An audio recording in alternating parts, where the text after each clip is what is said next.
আল্লাহ ওই দুটি হাতের উসিলায় আপনার কাছে আমাদের এই স্কুলের যত মুরব্বিয়ান কেরাম এই 100 বছরে বিদায় নিয়েছে প্রত্যেকের রূহের মাগফিরাত কামনা করছি। আল্লাহ তাদেরকে আপনি মাফ করে দিন।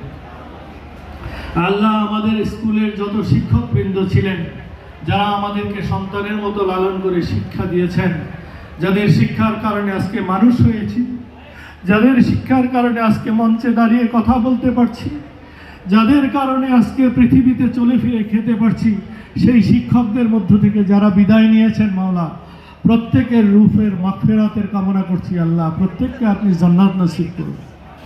আল্লাহ যারা জীবিত আছেন তাদেরকে আপনি নেক হায়াত দারাজ করুন। আল্লাহ আমরা যারা জীবিত আছি, যত সতীর্থক আজকে এখানে উপস্থিত হয়েছি মাওলা, প্রত্যেকের সুস্থতার দোয়া করছি। আল্লাহ আপনার কাছে প্রত্যেকের সুস্থতার দরখাস্ত করছি।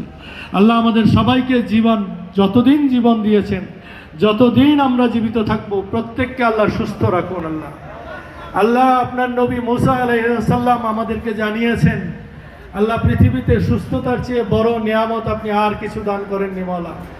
আমরা আপনার কাছে সেই বড় নিয়ামত চাইছি আল্লাহ মাওলা। আল্লাহ নিঃসন্দেহে অসুস্থতাও আপনার নিয়ামত। আল্লাহ আমাদেরকে এই অসুস্থতার নিয়ামত থেকে দূরে রেখে আমাদেরকে সুস্থতার নিয়ামত দান করুন।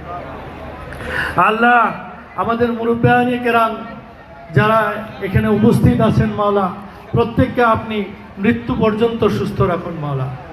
আল্লাহ যেদিন আমরা পৃথিবীর মাটি ছেড়ে বিদায় হয়ে যাব মাওলা, বড় কঠিন মুহূর্ত মাওলা।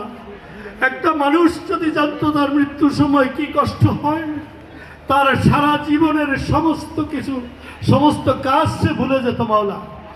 আল্লাহ সেই মৃত্যুর কষ্ট থেকে আমরা পানা চাই। আল্লাহ আমাদেরকে মৃত্যুর সময় কষ্ট দিয়েন না মাওলা। ও আল্লাহ আমাদেরকে মৃত্যুর সময় ইমানি মৃত্যু দান করেন আল্লাহ। আল্লাহ যেদিন এই পৃথিবী থেকে বিদায় হয়ে যাব মাওলা, সেদিন যেন আমাদের প্রতি আপনার সেই পবিত্র কালেমা, সেই তৌফিক আমাদেরকে দান করেন আল্লাহ।